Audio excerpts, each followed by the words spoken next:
Los domingos, a las 12 del mediodía, Domingos Laicos.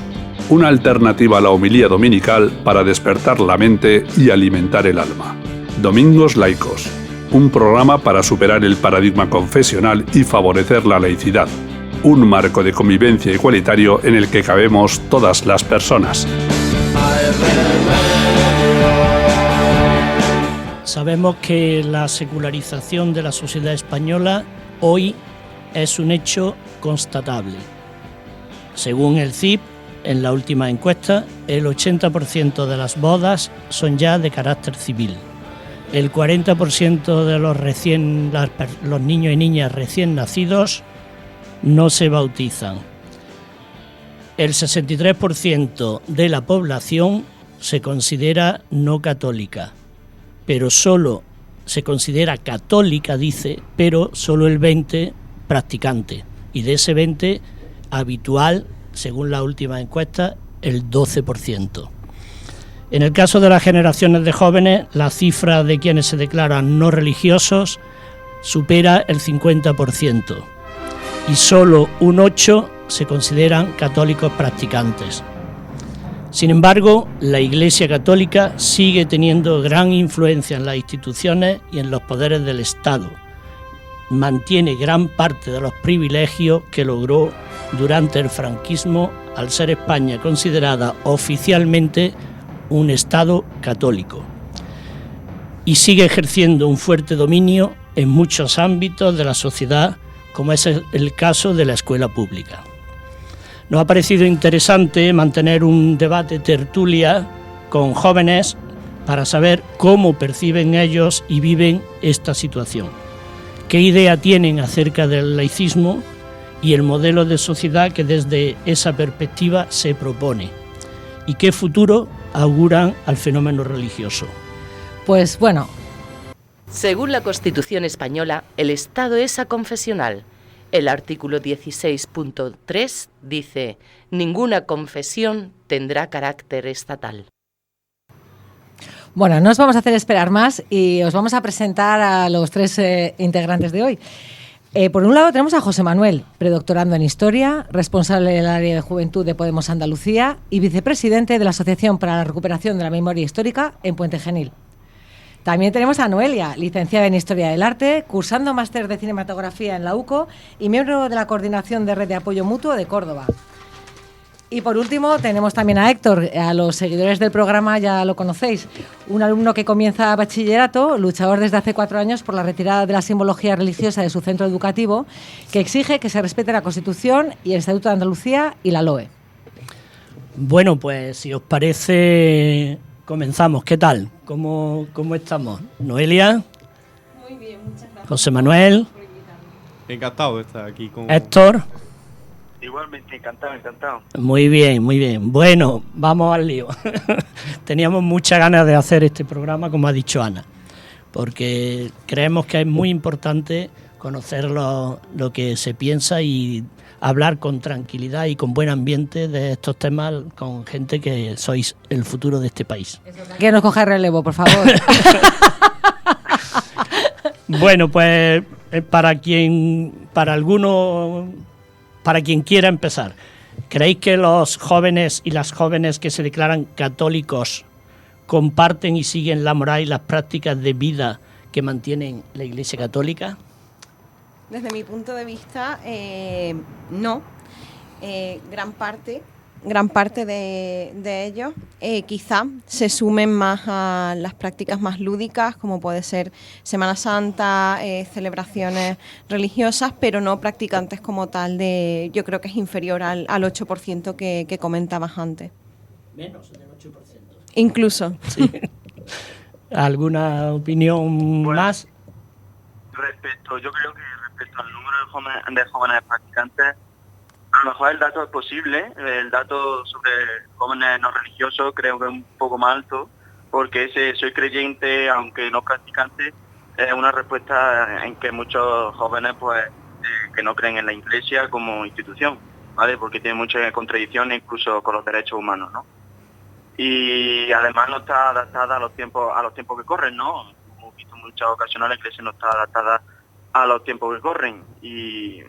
Pero creen que en algo sobrenatural, a lo mejor porque es más fácil creer que dar respuestas a preguntas complicadas, pues por ejemplo, ¿qué hay después de la muerte? O porque es más sencillo poner en manos de alguien tus problemas y todo lo que pasa en el mundo, ¿no? Esto es lo que creo yo, según esta respuesta.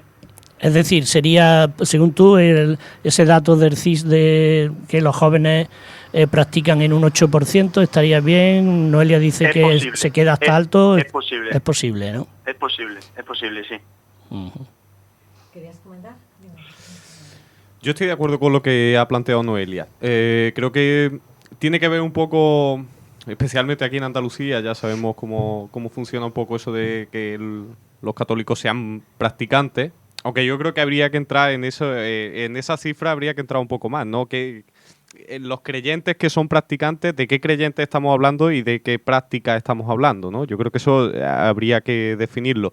Pero igualmente yo creo que sí, que es posible que exista ese dato y estoy de acuerdo con Héctor en que al final sí que tiene que haber gente que practique de esa forma, pero es verdad que yo creo que la juventud poco a poco se está alejando está viendo un punto contradictorio, ¿no? Yo creo que se está alejando un poco de esas prácticas como las entendían sus abuelos, sobre todo, y sus padres, pero sí que mantiene, evidentemente, una cierta práctica moral y religiosa. Pero creo que esos datos hay que definirlos un poco de manera más amplia.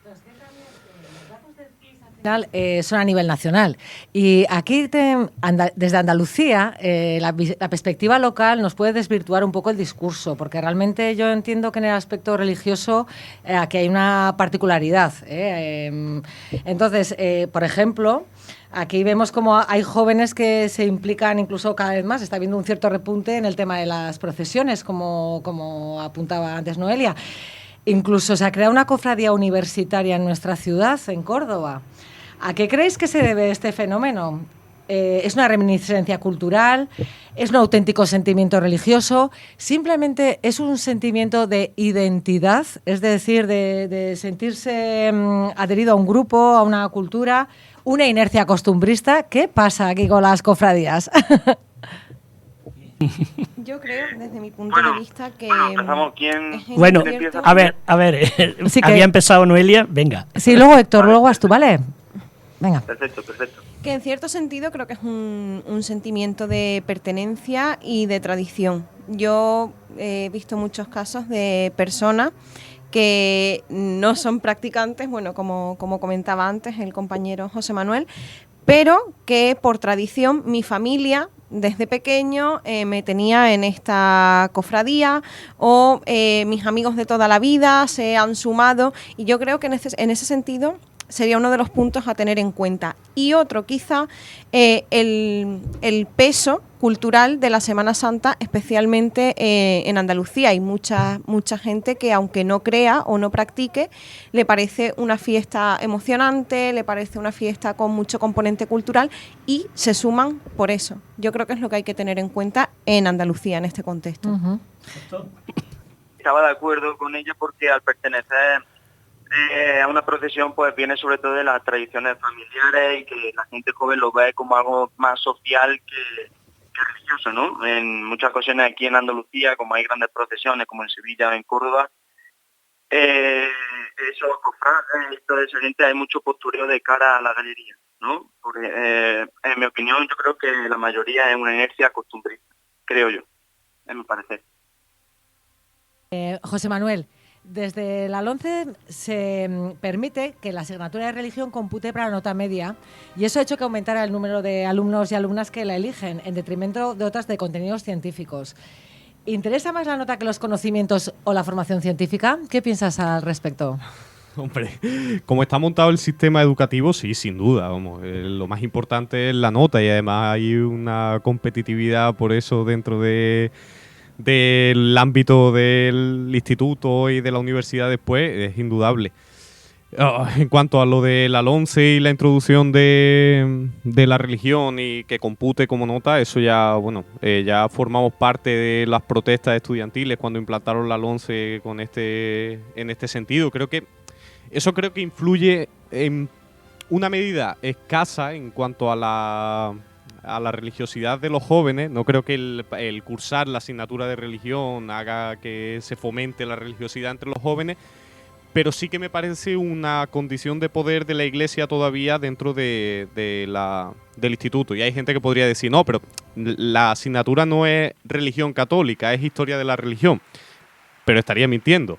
Quiero decir, todos hemos cursado historia de la religión y eso es historia de la religión católica y es religión católica, enseñarte los mandamientos, en fin.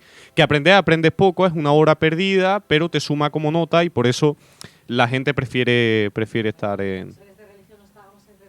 Se elige el obispado. Exactamente, Entonces... exactamente. A mí lo que me preocupa en especial es, y los datos que dicen el porcentaje de alumnado que escoge en bachillerato la opción de religión es mayor también en Andalucía que, por ejemplo, en el País Vasco o en Cataluña.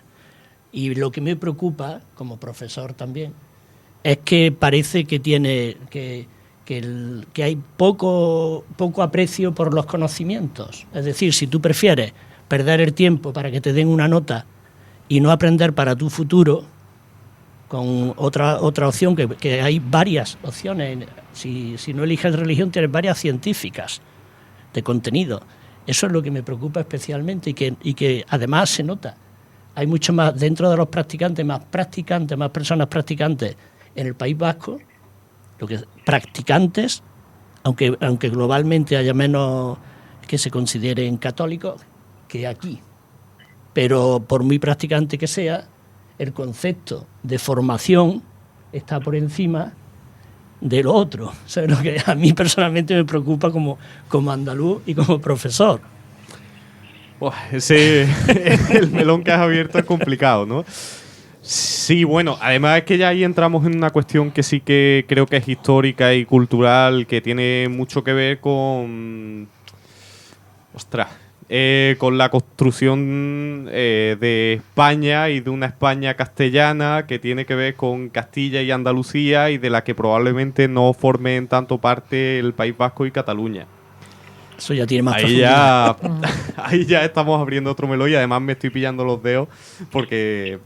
Pero bueno, es lo que pienso, o sea, creo que efectivamente es así, ¿no? Y esa tradición se mantiene. Y también se ha mantenido durante los años del franquismo, ¿no? En el que ha sido una España puramente castellana. No hay que olvidarse de la frase aquella de Fraga de solo Madrid hace los reyes y aquello es tierra conquistada, refiriéndose a Cataluña y el País Vasco, ¿no? Claro, y al final esa tradición cala y evidentemente, claro, que aquí en Andalucía esa tradición cultural se alarga hasta nuestros días y hace que los jóvenes prefieran religión. No sé si es tanto por cuestión de formación. Yo creo que eso ya es un poco más arriesgado. No creo que en el País Vasco, en Cataluña, se valore más la educación que en Andalucía. Y no estoy completamente de acuerdo. O sea, creo que es una cuestión más de lo que hemos hablado antes, de la nota para conseguir estudiar lo que tú quieres, que el hecho en sí de que valores poco la asignatura científica. Eso. Bien, bueno. Noelia, ¿querías comentar algo? Estoy de acuerdo con lo último con todo lo que ha comentado mi compañero, pero especialmente con las facilidades que quizá apreciamos desde el alumnado que se nos dan en ese tipo de asignaturas. Yo personalmente escogí otra, pero sí que me consta que el nivel académico de ese tipo de asignaturas de religión es muy bajo, entonces facilita mucho el poder tener una nota alta. Y ya ahí también entramos abrimos otro melón que es el sistema educativo y el cómputo de las notas medias y la competitividad. Creo que va por ahí también. Bien, bueno, cambiamos de tema aunque estamos en el mismo. No sé si conocéis Unilaica, que es el grupo universitario de Europa Laica, que por cierto tiene nula, hasta el presente, prácticamente casi nula repercusión en la Universidad de Córdoba. No hay apenas personas que participen en este grupo. Ha denunciado y denuncia continuamente comportamientos y actividades de signo religioso en las universidades públicas. Por ejemplo, materias y departamentos de religión que ofertan optativas al mismo nivel que las científicas, fiestas y patronos o patronas religiosas, incluso bendiciones de animales en nuestra Facultad de Veterinaria de Córdoba, invitación a celebraciones religiosas en el comienzo de curso, en muchas de ellas, y no parece que haya mucha reacción ante nada de esto en el templo del saber y de la razón. ¿Es porque hay una mayoría que lo apoya? ¿O porque no se le da importancia? ¿O porque simplemente se pasa?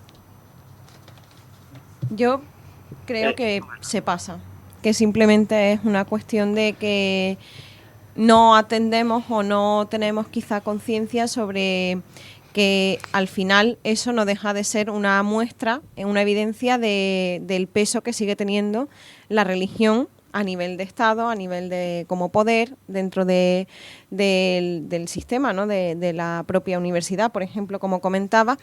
Y creo que esa no respuesta tiene que ver más con una desmovilización generalizada que hay. No se ha prestado atención a ese tipo de cuestiones, al igual que tampoco se ha prestado prácticamente atención a los recortes que acabamos de sufrir en la universidad. Entonces creo que va más por una cuestión de falta de conciencia. Héctor.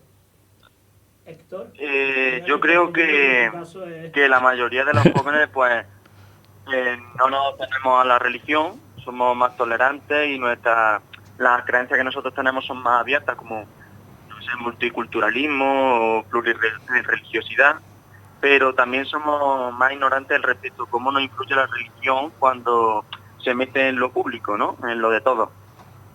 Porque no hemos tenido una educación en valores o no nos enseñan a reflexionar en los colegios o institutos, y tenemos unas grandes lagunas en nuestra formación, por lo que este tema lo vemos como lejano porque creemos que no nos afecta directamente y entonces pasamos, nos dejamos llevar y que no es algo prioritario, ¿no? ¿Algo que añadir, José Manuel? Yo estoy bastante de acuerdo con lo que ha dicho las compañeras, ¿no? Decía Galeano que la historia es una señora de digestiones lentas. Al final, yo creo que la historia, o sea, la Iglesia también ha sabido adaptarse bien. Es decir, ya no hay ese nivel casi de obligación, de imposición.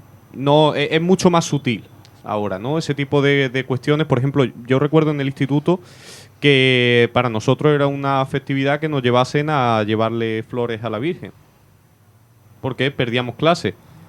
O eso sigue pasando a día de hoy. Todas las festividades, todo lo que tiene que ver con las festividades son festividades religiosas. Ayer, por ejemplo, fue, o sea, el miércoles, si no me equivoco, el martes fue la Fuensanta, ¿no? Y tuvimos un día de fiesta. Al final es complicado porque han sabido adaptarse bien y hacen que la juventud pues se sienta bien con ese tipo de cuestiones. Y es lo que ha dicho Noelia, si al final, si no se levanta cuando le recortan en becas, que influye directamente en que puedan dejar de estudiar, pues parece complicado que tomen esa conciencia de una cuestión que es cultural, y en tanto que es cultural es política, ¿no? Y que al final influye en la educación propia. Hombre, yo más que se hayan adaptado bien, yo lo que creo es que directamente, o sea, ellos abarcan tres aspectos muy importantes. Primero, dar sentido a la vida, con el tema de la muerte, que al final a través de ese miedo pues es muy fácil manipular. Después, ritualizar la vida, que en eso sí que se llevan la palma, porque todas las fiestas nos las han acaparado, las han usurpado, claro. Nos las han quitado todas. Y luego está el sentimiento identitario, el crear una identidad que en un nacionalcatolicismo como ocurre en España, pues claro, eso ya es una bomba de relojería. O sea, yo creo que ellos en realidad están muy en el retroceso. Lo que pasa es que en la segunda ola de la secularización la gente elige qué dogmas coge y cuáles no. Claro. Y además sin ningún tipo de sentimiento de incoherencia ni de esta sí, esta no, ¿no? Como diría Chimo Bayo, pero con los dogmas. Este me lo quedo y el otro no. ¿Queríais? Bueno, yo tengo una pregunta de todas formas para Héctor, porque Héctor, a ti no te podemos meter aquí en los jóvenes que pasan, porque llevas 4 años en la lucha junto con tu familia. Hombre, organizaciones sindicales, asociaciones, y nosotros desde luego desde Córdoba Laica te hemos intentado ayudar para eliminar algo tan anacrónico como la simbología religiosa en los espacios públicos y en las aulas. Héctor, esto supongo que te habrá conllevado muchas oportunidades por un lado, pero también sinsabores. ¿Crees que te ha valido la pena ser coherente con tus convicciones? ¿Qué dirías a los jóvenes que te están escuchando? Vamos a ver, yo tengo la pregunta que me hago yo es, ¿cómo no me va a valer la pena ser coherente con mis valores si son ellos los que me definen, ¿no? A lo largo pues, de estos 4 años que he estado en el instituto he ido madurando y reflexionando sobre lo que estaba pasando, sobre la situación que teníamos en mi instituto, ¿no? Al principio me parecía algo tan normal que se quitaran esos crucifijos, esa simbología religiosa, que no le daba mucha importancia, no le daba la mayor importancia. Creí que lo quitarían cuando se lo dijimos a mis padres, pero ellos mismos me decían que no iban a ser tan fácil. Mis padres me decían que no iba a ser tan fácil de quitarlo. Pero luego me fui dando cuenta de la actitud tan radical y un poco enfocada a nosotros y a nuestra educación del director y del equipo directivo, lo perdido que estaban los maestros en el instituto, uno por miedo al director o por no querer meterse entre comillas en problemas, ¿no? Y entonces supe que pues que no quería ser como ellos, ¿no? Que tenía que dar un paso si quería ser coherente conmigo mismo y en este último curso, que es donde estaba más activo, por así decirlo, pues decidí ser yo, ¿vale? Porque antes lo llamaban mis padres, siempre con mis aciertos, errores, pero el que diera la cara ante la ilegalidad y la injusticia que se estaba cometiendo, ¿no? ¿Qué diría yo a los jóvenes? Vamos a ver, yo creo que si algo no nos gusta, pues debemos cambiarlo, ¿no? Empezando a preguntarnos por qué deberíamos de cambiarlo. Los jóvenes no estamos acostumbrados a tomar decisiones o a elegir entre opciones. Y a veces nos cuestionamos las cosas pues vemos a lo que digan los demás o lo que piensen los demás, ¿no? Y queremos siempre pertenecer y ser aceptados en un grupo y llevar nuestra vida lo más fácil posible, ¿no? Sin importarle, ¿vale? Su coherencia consigo mismo o su libertad que él quiere. Pero nosotros estamos construyendo nuestra realidad y podemos, en vez de ser un pasmarote, pues podemos buscar respuestas y ser coherentes con nosotros mismos y aportando a la sociedad, ¿no? Yo creo que es decisión de cada uno de nosotros. En mi caso, pues he decidido ser coherente con mis valores y he luchado porque se quiten esas simbologías religiosas. Y me gustaría decir que alguien dijo que somos lo que pensamos, pero también lo que decimos y lo que hacemos. Y si somos íntegros, ayudaremos a que nuestra sociedad sea mejor y que haya una mejor convivencia entre nosotros, ¿no? Si solo decimos y nos quejamos sin pensar ni hacer y solo contribuimos a una sociedad sin herramientas para convivir, pues solamente los jóvenes de hoy en día lo podemos cambiar. Y este es mi pequeño cambio, ¿no? Mi pequeño granito de arena hacia construir una mejor sociedad. Ante al teléfono porque a veces se va un poquito. Bueno, y Noelia y José Manuel, ¿habéis seguido vosotros durante estos años en prensa el caso de Héctor y su lucha? ¿Y cómo veis, qué diríais, cómo creéis que se ha visto en vuestros ámbitos esta noticia, esta cosa? Yo, si me permitís un momento, es que me he quedado pensando en lo que has dicho antes, las 3 ideas esas. Un inciso solamente, o sea, es interesante que, me parece, que nosotras mismas tengamos claro la división entre lo que es religiosidad como forma de vivir que tiene el ser humano, el pánico a saber que va a morir y esa relación con la eternidad, la institución religiosa como instrumento capaz de inmiscuirse dentro de los poderes del Estado y de calendarizar incluso nuestro tiempo de ocio y ser capaz de introducir símbolos religiosos en instituciones públicas. Y la tercera ya no me acuerdo de cuál habías dicho. Y crear la identidad, exactamente, ¿no? Y crear la identidad cultural capaz de crear un discurso que cree identidad entre un entorno. Creo que son 3 cosas que muchas veces tendemos a confundir cuando hablamos de laicismo, de ateísmo, y son 3 cosas que son diferentes. O sea, la religiosidad forma parte del ser humano, de las bajas pasiones del ser humano, y eso no... Y ya está, corto con eso. Eso no se puede. Ya. Este hecho que ha salido en noticias, en los de eso y tal, ¿qué comentarios, qué cosas suscitaba en vuestros ambientes de jóvenes? Sí, bueno, yo lo vi desde el principio, a mí me parece que es un héroe, ya se lo comenté hace poco cuando nos vimos, y me parece que ha mantenido una lucha y un pulso que si no mantenemos desde el colectivo, si no mantenemos todos los jóvenes, va a ser complicado eliminar, pero igualmente me parece un acto casi heroico pelearse contra ese mastodonte, ¿no? Y en nuestro círculo, yo por lo menos en los míos, es verdad que la noticia era poco conocida. O sea, explotó muy fuerte cuando salió porque era llamativo, un chico tan joven. Pero es verdad que como que han sabido ir apagándolo, como todo lo que tiene que ver con la iglesia, lo de las inmatriculaciones y todo eso, han sabido ir apagándolo hasta que prácticamente la última noticia me llegó casi de manera casual por un grupo de WhatsApp. En mis círculos ocurrió algo parecido al principio. Fue sorprendente, a mí personalmente me sorprendió porque no tenía ni idea de que se seguía manteniendo simbología religiosa en según qué centro.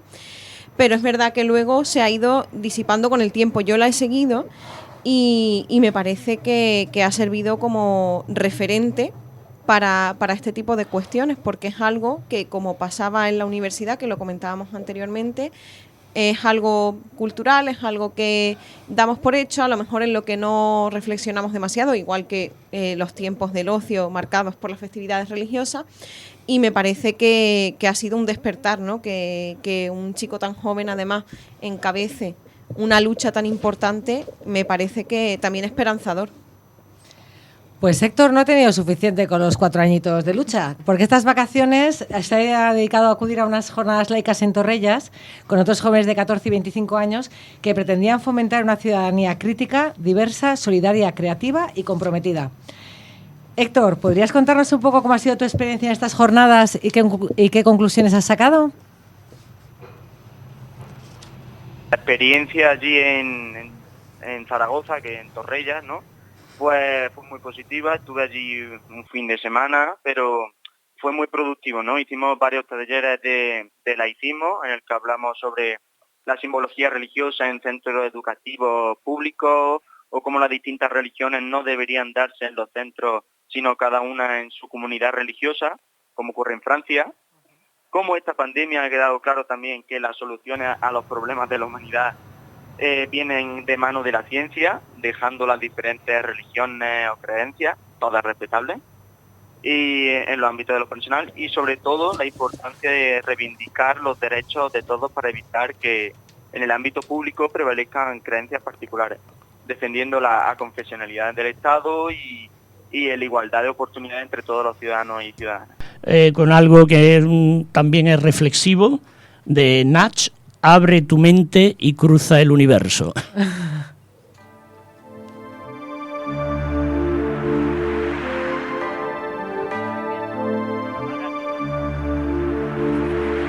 Mirando en mis pensamientos, estos me llevan a mi infancia, cuando aún no distinguía sabiduría de ignorancia. Tenía 12 y en mi interior yo escuchaba voces. Debes hacer el bien tanto a los tuyos como a los que no conoces. Pero yo miraba al mundo, veía cosas atroces y todo el poder de Dios no estaba presente entonces. Ni ahora, soy un adulto ahora, no hay censura. No me importa lo que digan ni la Biblia ni los curas. A oscuras iba antes, pero ya he visto la luz. Solo creo en mí mismo, no creo en ninguna cruz. Desde el Homo sapiens hubo miedo a la muerte y se creía que el sol daba la buena o mala suerte. Ahora es lo mismo, pero el sol se llama Dios. Y aunque esto suene triste, morir es el adiós. Por las noches miro al cielo, siento que no tiene dueño. El universo es tan inmenso que hasta Dios queda pequeño. Bueno, retomamos después de esta pausa. Y ahora os lanzo a quien queráis, Noelia, José Manuel. ¿Pensáis que el laicismo es clave para profundizar hacia un Estado verdaderamente democrático? Yo personalmente creo que sí, evidentemente, porque que una institución siga teniendo una serie de privilegios, además muy atados y bien atados, me parece inadmisible en un Estado que quiera denominarse democrático. Entonces considero que es un paso fundamental esa pérdida de privilegios a nivel fiscal, a todos los niveles, a nivel de los tentáculos que tienen extendidos en todas las instituciones, en todos los poderes. Completamente de acuerdo. O sea, el laicismo yo creo que es una de las cosas que le faltan a las democracias actuales y al republicanismo en general tiene que ir condicionado con el laicismo, ¿no? Creo que tanto en cuestiones de poder y en cuestiones institucionales tiene que ir innegablemente de la mano, es decir, no se puede sostener lo que hemos estado hablando antes de la simbología religiosa, de las cuestiones de cómo la Iglesia Católica, en nuestro caso, o cualquier religión, me da igual, condiciona la vida misma de lo público, ¿no? Creo que lo público tiene que estar regido por el Estado y que la religión, cada cual que se la administre a su gusto, pero que no sea el Estado el que además sustente económicamente un mastodonte como la Iglesia Católica, que ha sabido jugar bien sus cartas a nivel geopolítico y a nivel político dentro de los estados. Entonces, sí, el laicismo tiene que ir de la mano de la democracia y del republicanismo. Héctor, ¿quieres añadir algo? Hombre, estoy totalmente de acuerdo con los dos, porque es la única opción para ser iguales en derecho y en dignidad, ¿no? Es la única opción en la que podemos convivir dentro de las diferencias que tengan cada uno sin ninguna discriminación, y debemos reconocer las diferencias que tengamos unos entre otros desde el respeto por el bien común, y por eso la única opción es el laicismo. Muy bien, de hecho hay que puntualizar, porque ahí sigue habiendo mucha confusión en mucha gente, que el laicismo no es ni anticlericalismo ni antirreligión, sino el marco que permite el respeto de todas las condiciones, de todos los pensamientos, de todas las conciencias en igualdad, para que se pueda desarrollar. Por tanto, según esa definición, otra cosa es las definiciones torticeras que se puede hacer del término, pero según esa definición, evidentemente, si democracia es la participación y el poder del pueblo, tiene que ser con respeto de todos, porque si no, no habría democracia. En ese sentido es lo que, por lo menos los laicos, lo tenemos bastante claro. Que es un marco generado de convivencia, en definitiva. Entonces, aquí, sin embargo, claro, en España pues llevamos la historia que tenemos y eso se nota. De hecho, siempre se ha entendido, tú que eres de historia, José Manuel, pues aquello de un Dios, una patria y un rey.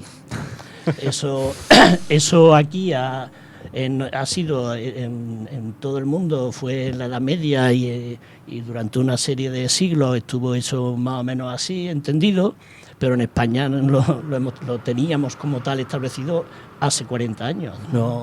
No estamos, y no parece que se haya superado todavía mucho. De hecho, estamos viviendo ahora algunos problemas con la monarquía, estamos hablando de la patria, el rey, pues con el rey estamos teniendo algunos problemas en estos momentos y automáticamente la Iglesia ha salido respaldando. Es decir, esa unión que puede ser lo que hace la identidad, ¿creéis que eso está todavía ahí? Y si los jóvenes ven realmente que es un anacronismo y que eso no puede seguir así. No recuerdo exactamente las cifras, porque se lleva mucho sin preguntar sobre la monarquía y la república, pero bien sabido que los jóvenes mayoritariamente apostamos por una república. Ahora bien, yo creo que la juventud no lo entiende así, un Dios, una patria y un rey, pero eso no significa que el poder que tiene la Iglesia, que no lo entendamos así, no significa que a efectos prácticos siga siendo así. O sea, que la Iglesia tenga un poder desmedido, amparado, en parte, se amparan mutuamente con la monarquía. Quizás no lo percibimos así, pero es algo, como habéis dicho, que en el momento que se ha tocado la monarquía, la Iglesia ha salido defendiendo, y creo que es significativo de cómo se salvaguardan y se blindan el modelo de patria que ellos entienden y que ellos quieren, que no es evidentemente el de la mayoría. José Manuel. 3 cuestiones fundamentales. Has dicho patria. No, yo he citado la frase histórica de patria, Dios y rey. Patria y Dios como generadores de identidad. Rey como tapón que garantiza que eso no se vacíe o no se vaya por otro lado. Evidentemente en España tenemos un problema histórico de que hace apenas 40 años el país era un país nacional católico. Que eso nos ha ido acompañando, pero no solamente hace 40 años, sino que mientras el resto, uno de los problemas territoriales que tenemos, y otra vez me voy a volver a pillar los dedos, otro de los problemas territoriales que tenemos responde a que durante la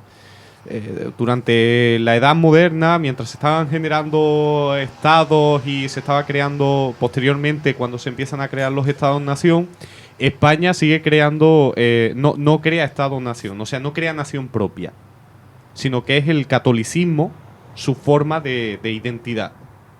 Y genera todos esos problemas de identidad que se han creado luego. Nosotros cuando vamos a América no vamos como España, sino como representantes de la nación católica.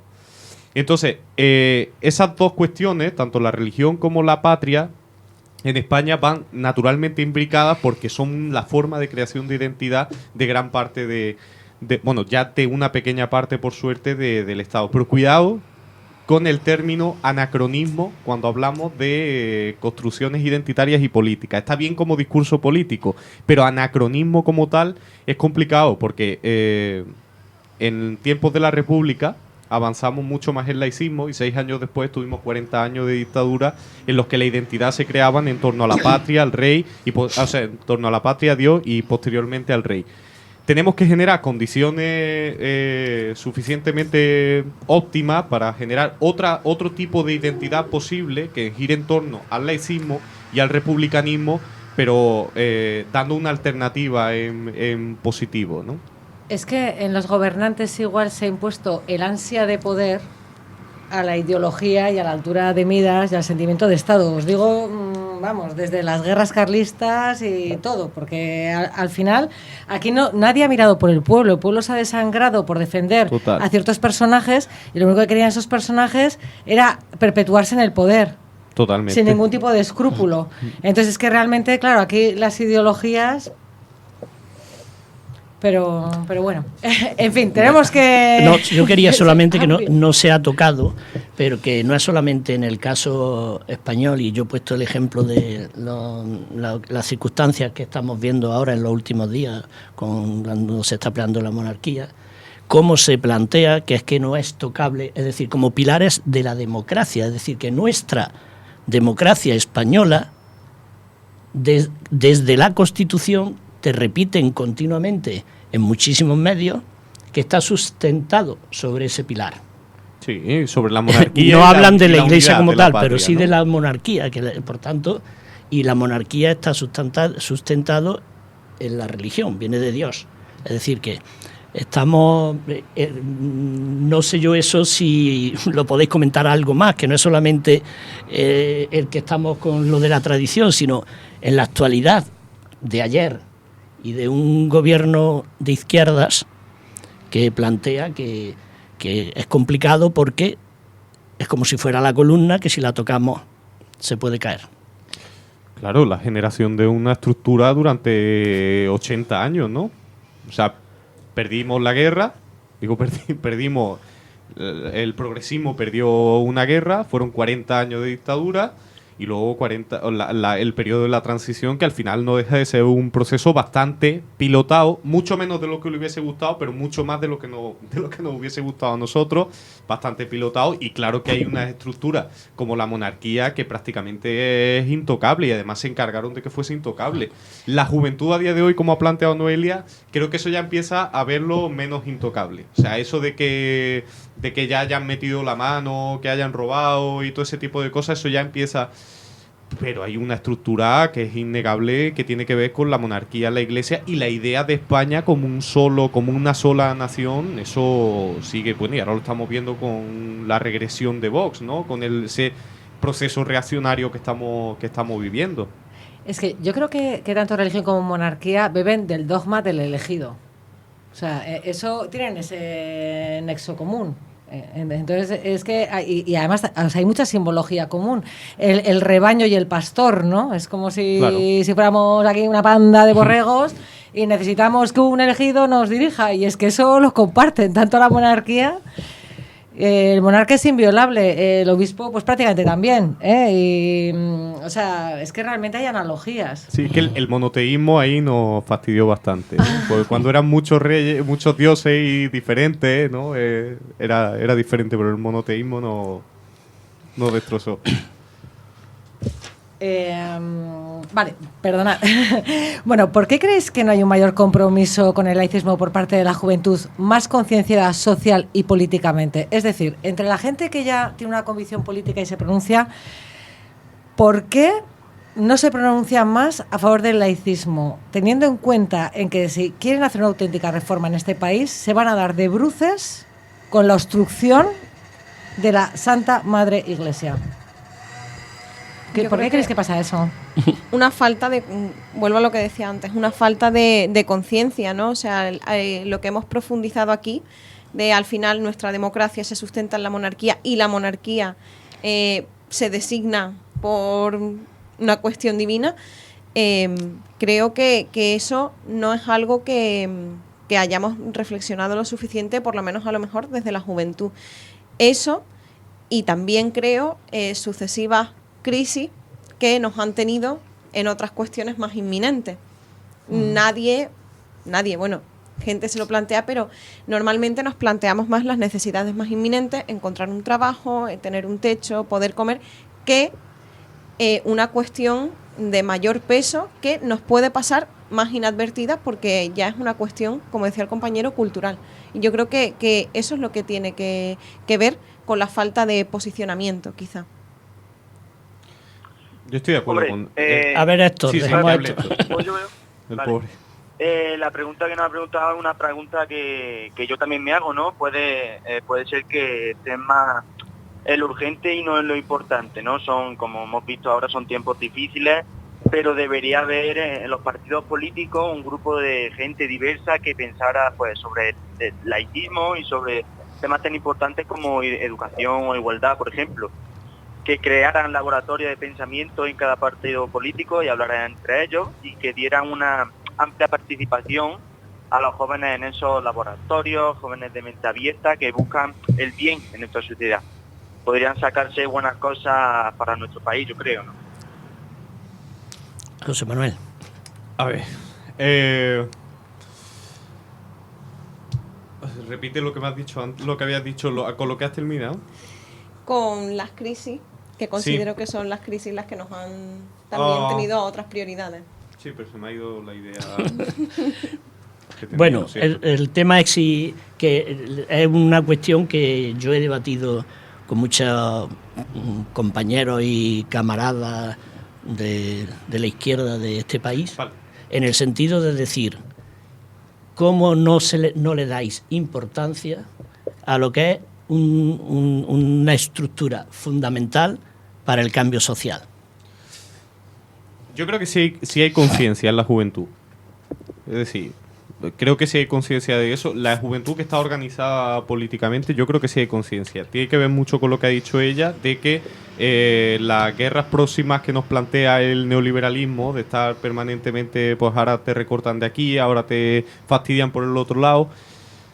Sí que es verdad que quizás, como estamos tan pendientes de esas guerras próximas, de esa batalla próxima, nos olvidamos que la religión, o sea, que la Iglesia y la religión metidas dentro de la estructura del Estado tiene que ver con lo que ha planteado Noelia, de que son culturales, pero que no hay que olvidarse que lo cultural es plenamente político.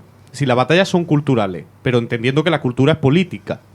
Es decir, que estén dentro de las instituciones plantean que no es solamente una batalla cultural de una cuestión menor, como sí que es verdad que yo creo que eso sí que se nos plantea un poco, que es una cuestión, bueno, pues no, damos por hecho que evidentemente la Iglesia no puede tener el poder que tiene, ¿no? Pero bueno, es que me han recortado las becas y probablemente no pueda seguir estudiando, me han echado del trabajo o tal. Entonces, damos esa prioridad, pero no hay que olvidar que si queremos luchar de verdad contra las estructuras más perniciosas del Estado, tenemos que ir contra tenemos que ir en pro del laicismo. Sí, que vuelvo a insistir, que no es contra. Es decir, claro, es que hay que crear... Laicismo. Si quieres democracia, tienes que crear democracia, en ese sentido. Bueno, y quizás la última, salvo que vosotros tengáis alguna más. Se habla mucho de que la gente joven, ahora mismo, al menos desde generaciones, y sobre todo de aquellas ya generaciones más mayores, como las nuestras, que tenemos la batallita de que pasamos vivimos en el franquismo, que pasamos la transición, que estuvimos en las luchas de esto y de aquello, como que parece que se ve como una cierta inconsciencia de no darse cuenta en la situación en la que se está, laboral, de todo eso que se está planteando, económica y tal, y también en lo regresivo que puede haber en estas estructuras que perviven y que mantienen este estado. ¿Y vosotros creéis que es realmente inconsciencia o puede ser esa situación de desengaño o de desaliento, o es que no existe, que es una percepción nuestra, pero en realidad no existe? Las jóvenes, por claro, si os vemos a vosotros, no soy el ejemplo, yo estoy hablando en general. Yo hablo con mis compañeros de mi edad y con esta gente y me dicen, es que si cuando nosotros teníamos esa edad y estábamos haciendo, estábamos no sé cuánto, y yo no veo a mi hijo, no veo tal, lo otro, ¿vosotros creéis que es así o que...? Yo rompo una lanza en favor de la juventud, sinceramente. Yo creo que sí, que hay movimientos juveniles, creo que la gente joven está empezando a participar un poco más. Creo que desde el 15M ya hemos visto a mucha juventud sumarse y creo que ahora están volviendo a sumarse. Nosotros tenemos el ejemplo, por ejemplo, de la red de apoyo mutuo de Córdoba, que durante el estado de alarma se sumaron 100 jóvenes. Quiero decir, o sea, yo sí que tengo esperanza en ese sentido y rompo una lanza totalmente en favor de la juventud. Evidentemente el contexto es diferente y yo siempre lo digo, el enemigo también juega. Quiero decir, ellos han sabido montar un sistema en el que más o menos da una sensación de libertad, aunque en realidad la libertad sea nula, pero tienes la sensación de libertad. No es lo mismo que luchar contra una dictadura, que es que tienes claro el objetivo, porque hubo mucha gente de esa generación que una vez cayó la dictadura desapareció de la lucha. Claro, a día de hoy no hay un dictador que esté persiguiendo y torturando a la gente. Quiero decir, los medios de represión son mucho más... No se dejan ver tan fácilmente, son mucho más... Entonces, pero yo creo que sí, creo que hay mimbres para construir un futuro mejor dentro de la juventud y yo lo veo prácticamente cada día de jóvenes que se acercan a nuestra formación y a diversos movimientos que están sumándose y muy conscientes y que tienen muy clara la idea de lo que quieren que sea la República Española de aquí a un cierto tiempo. A mí Noelia. Creo que nos ha tocado sufrir mucho como juventud. Me da mucho coraje personalmente cuando se habla de los millennials, ¿no? Y dices, bueno, nos hemos comido 2 crisis, no vemos próximo la independencia de nuestra casa, ni el trabajo, ni nada. Entonces, creo que evidentemente es casi imposible no sentir un poco de hastío.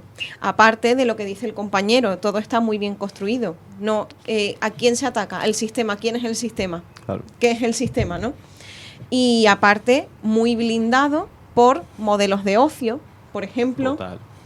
Entre otras muchas cuestiones. Ahora bien, yo estoy de acuerdo con José Manuel en la esperanza que tengo en la juventud. Creo que llevamos algunos años ya de movimiento, ahora el estado de alarma nos ha movilizado mucho también y creo que cada vez tenemos las cosas más claras y que creemos que nuestro presente debe ser digno y eso me da mucha esperanza. Hombre, yo lo que pienso que es un poco lo que apuntaba al principio. Primeramente, que vosotros tenéis una crisis ecológica por delante terrorífica. Es que es inminente ya, ¿no? Entonces, que también que las generaciones que hemos obviado las reformas que teníamos que haber abordado, ahora os recriminemos qué pasa, porque realmente ya estamos en tiempo de descuento. El punto de inflexión ya pasó. Veo por un lado eso y veo también económicamente que vosotros seguís teniendo, como si dijéramos, la zanahoria delante del hocico, ¿no? Pues de todo el consumismo con el que nos bombardean. pero por otro lado estáis abocados a no poder ni tan siquiera conseguir las condiciones económicas de vuestros padres y mucho más difícil mejorarlas. Hombre, siempre hay alguna superdotado o superdotada que se puede salir del parchís, pero en general sí que es cierto que la clase media pues claramente empobrecida y con pocas perspectivas. Entonces, claro, pretender de la juventud mucho más después de todo lo que os hemos hecho, pues... Héctor, tú que eres el más joven de la mesa, ¿cómo va el futuro? Yo como parte de esa juventud, pues yo creo que no queremos el futuro que nos pintan los adultos, ¿no? Y tampoco nos convencen cómo hablan y no nos incluyen o no nos dejan participar en la vida política de la manera en la que estamos acostumbrados a comunicarnos. Pero sí tenemos el interés en lo que pueda ser el futuro que nos depara, ¿no? A nosotros los jóvenes. De hecho, nuestras prioridades pasan pues, por mejorar la sanidad, la educación, el empleo. Todo esto nos preocupa. Por lo que no creo que la inconsciencia y la desaprensión sea una forma de rebeldía, más bien es que estamos hartos de que no nos escuchen, que nos ignoren, aunque tengamos razón, como han hecho conmigo, ¿no? Personalmente. Y de eso yo creo que los jóvenes estamos muy hartos de palmaditas en la espalda y de cambiar nuestro futuro sin darnos opción de participar en él, ¿no? Muy bien, bueno, si tenéis algo más que añadir o alguna otra cuestión que se haya quedado en el tintero y de lo que querríais hablar. Bueno, pues a mí la única cosa que me hubiera gustado también comentar, que igual no hemos comentado, pues es un poco cómo el Estado sí debe defender de unos progenitores dogmáticos, por ejemplo, ¿no? O sea, ese tema os quiero decir, pues por ejemplo, si mis padres culturalmente pues consideran que me tienen que someter a una ablación, ¿no? Hasta qué punto el Estado no ha de intervenir. Pero en el pensamiento dogmático podemos hablar de muchos aspectos. O sea, la importancia también de sacar la religión de la educación es un poco por eso, porque la auténtica libertad la puede alcanzar el individuo que adquiere conocimiento. Si está condicionado por las creencias de sus padres, pues igual no puede alcanzar ese conocimiento, entonces no puede alcanzar perspectiva y ser un ciudadano auténticamente libre y con pensamiento crítico, que es lo que necesitamos. Sí, yo en eso estoy completamente de acuerdo. Yo creo que la educación tiene que llegar ahí, el Estado tiene que llegar ahí y garantizar que los jóvenes reciben todo y las jóvenes reciben todos los puntos de vista, ¿no? Sí, ese debate falso que planteó la ultraderecha de los hijos son míos del Estado, no se trata de eso. Se trata de que el Estado garantice que la persona reciba todos los puntos de vista y todas las perspectivas, ¿no? Evidentemente creo que eso es evidente, porque al final de lo que se trata es que adquiramos los suficientes conocimientos como para ser críticos. Si luego tú quieres ser creyente, estás en tu total libertad y al final yo creo que o sea, es completamente legítimo, pero que tú tengas la capacidad para elegirlo, y eso solamente llega si te garantiza que tengas todos los puntos de vista.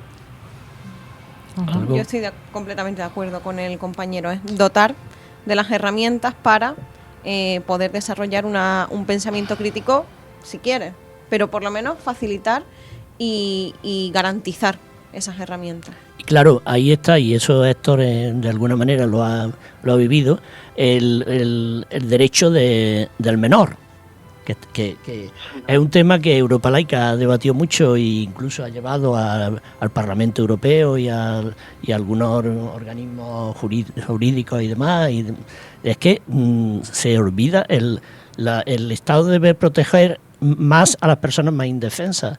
Y los menores, resulta que el padre o la madre, desde que nace, lo hace sin contar para nada, porque no tiene conciencia, lo apunta a una religión, le hace tal. ¿Hasta qué punto eso es un debate serio? ¿A ti qué te parece, Héctor? Bueno, yo creo que he tenido unos padres, la verdad, estupendos, porque me han creado ese pensamiento crítico y sobre todo me han hecho, en plan, que me han dado la opción de elegir lo que yo quiero, ¿no? Y con toda esta lucha pues hemos estado defendiendo lo que yo creo y lo que yo pienso y lo que deberían de pensar todas las personas, ¿no? Pero bueno, lo que hasta ahí digo, ¿no? Esto no soy yo nada más lo que estoy haciendo esta lucha con mis padres, Europa Laica, todo, y estoy muy contento de verdad de de todo el apoyo y de todo, ¿no? Y la verdad es que mis padres son estupendos en ese sentido. Muy bien, bueno, ha sido para mí por lo menos muy interesante, no sé para vosotros. Y esto es un tema recurrente que podemos seguir en otros momentos tratando. Os necesitamos, muchísimas jóvenes. Gracias. Muchísimas Tenéis gracias. las puertas abiertas. Y nosotros a vosotros, en la retaguardia también, ¿eh?